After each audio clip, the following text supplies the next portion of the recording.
Hi, we hope everybody's enjoying the summer. Remember, it goes by fast, right? Timing is everything. Now, we talked about asset allocation last week, and I want to take another run at that this week and get into a little bit more detail about how I approach it. So, if you're a financial advisor, allocating your clients' assets is probably the most important thing you can do, and do it per their risk profile. So if you were a or are a conservative, moderately conservative investor, and you allocated 60% of your assets to the S&P 500 and 40% to the US aggregate bond index, which is typical, you would have lost 16% last year. And we see that over and over again through other bear markets. The traditional asset allocation approach has lost pretty significantly. That's because both bonds and stocks tend to move together at times. Our fundamental work says with the inverted yield curve and the Fed maybe increasing rates another 50 basis points, the banks are not in position for it, that will likely go into a recession. So whenever there's an inverted yield curve for any extended period of time, it's resulted in a recession, and that's likely what's in front of us sometime over the next 12 months. So I want to give you an example of an allocation maybe you did or somebody else has done that you know back to August of 2000. So August of 2000, if you invested in the S&P 500, you have a long-term view of things, you're being strategic, what your returns have been. And if you did that, you would have made 187% over the 23-year period. Pretty good, right? 8% per year on average, not bad. However, if you simply, I say simply, it's not that easy, but if you simply missed the last four major bear markets and you got the upside when it has occurred, you made 1,085%. So a five-fold increase or more than what you would have made with just a buy and hold approach.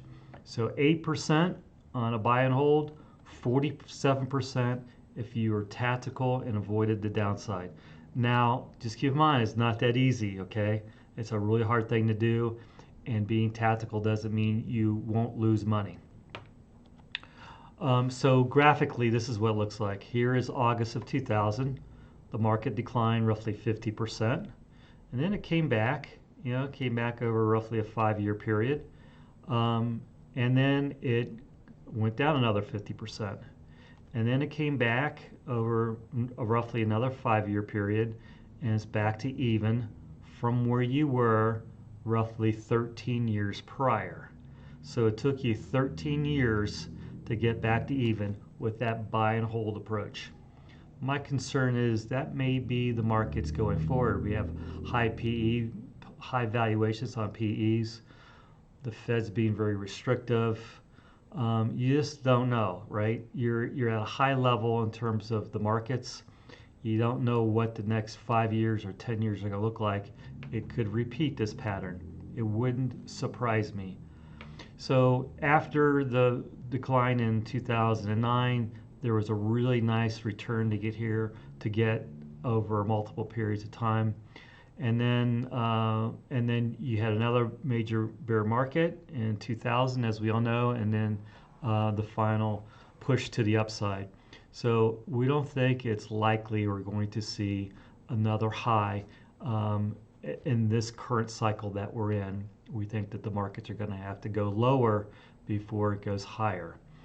So just keep in mind, if you have a tactical method, even if it's just an okay tactical method, you're probably likely going to make more money than you are just with a buy and hold approach by avoiding those major declines.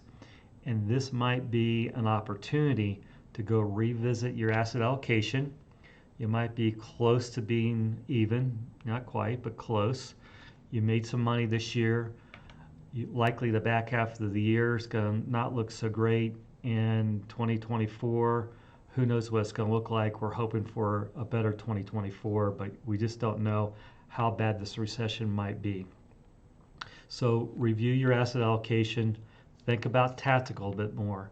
We think putting money in tactical over long term makes a lot of sense.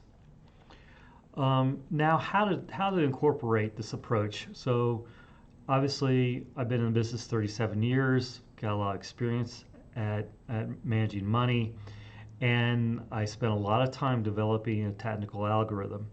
I like to use 3 moving averages. That's what I found that works the best and eliminates a lot of mistakes. So instead of saying I'm out one day and completely out, and then I'm going to wait 30 days to get back in, that stuff doesn't work all that well. But if you use 3 different moving averages and move in increments, so as the market moves down, you're taking some additional out of your portfolio, additional exposure out of your portfolio. So if you go back to earlier in 2020, I'm sorry, 2022, we broke the 50-day way back here, and it was good. Excuse me, the 200-day way back here, and it's good just to be out of the markets.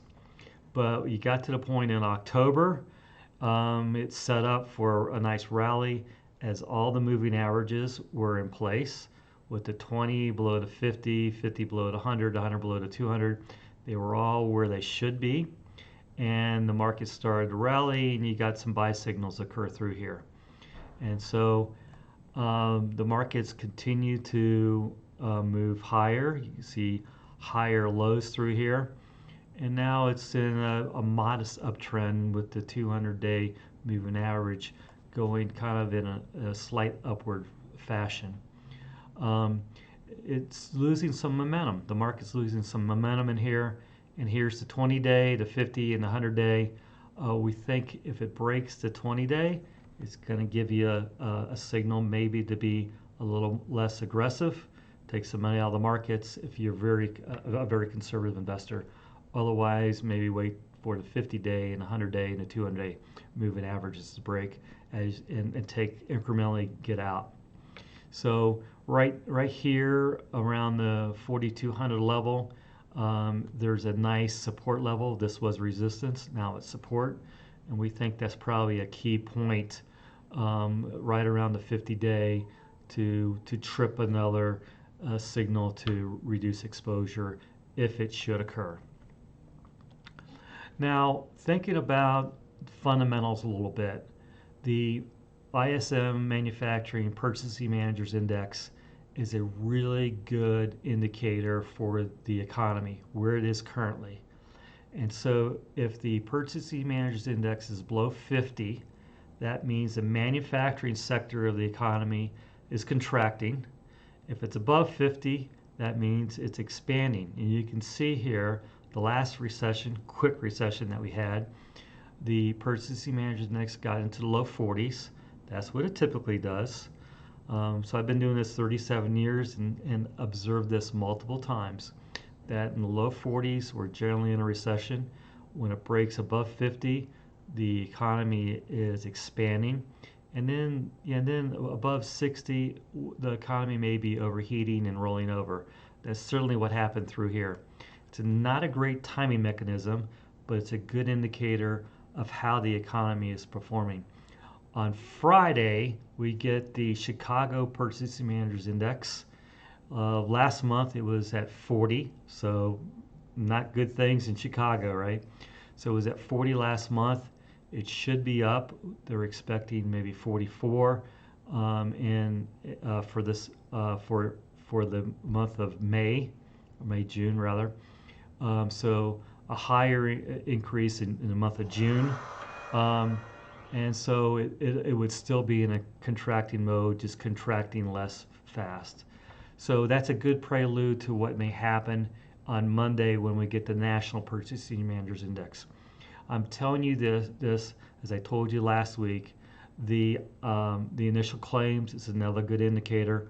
When initial claims are above 300, they're 260 now for 2 weeks in a row, but above 300, they were 180. They went to 260 very quickly, and if it penetrates the 300 level, that's generally a sign of a recession. So both of these indicators are getting very close to being recessionary, and we'll have to watch this very closely. but the technicals will start to turn negative if these continue to on the current trend that they are, and give you an opportunity to get out of the way of maybe a potential large decline in the overall stock market.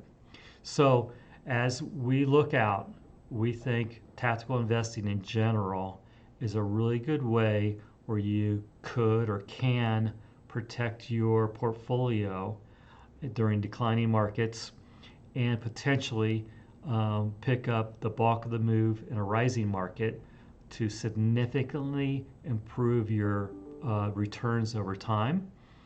If not, it'll certainly do it on a risk adjusted basis. So tactical investing probably has a good fit in your portfolio. This is a good time to think about that. And just in general, take what the market's given you. Those treasury bills short term look very good, particularly after the move in the market this year and maybe what's in front of us.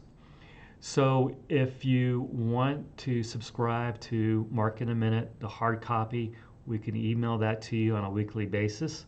So go to my website, Patrick Adams CFA. Sometimes it will go to your spam, so watch out for that. And to make sure that you're getting the message from us, maybe subscribe to the video to make sure you're seeing Market in a Minute every week. Thank you very much, and take care and enjoy the summer.